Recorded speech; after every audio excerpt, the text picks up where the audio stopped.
Tere teile! Tere! Kuidas tunnete ennast siin Eesti meistrivõistlustel? No intervjueerijana on lihtne, aga kui sina minu käest küsid küsimusi, siis on raskem. Süda puperdab.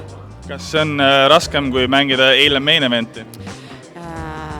Tegelikult ei ole raskem, sest eile oli tegelikult päris keeruline, sest ma ei ole harjunud 500 euroseid paine mängima. Et ma tundsin ikka, et kõik mängijad on must üle. Ma oleks võib-olla saanud ise ennast paremini sättida sinna lauda, aga natuke tuli see maniski just tuli peale nagu. See on arusaadav, aga üldine kogemus Eestikatel on meeldiv?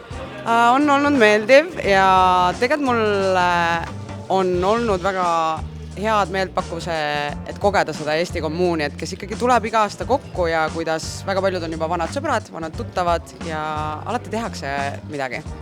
Et see Eesti meistrivõistlused on tegelikult oluline ja ka sellepärast, et mul on ka üks tiitel olemas 50 aastat tagasi. Ma just tahtsingi mainida seda, et see 50 aasta tagune tiitel, et on ju tegelikult chance ikkagi seda korrata veel. Just, et ma loodan, et tuleb uus värske tiitel peale. Kas see oli paaris või võistkondlik? Paaris.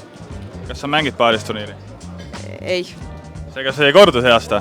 Ei, aga järgmine aasta.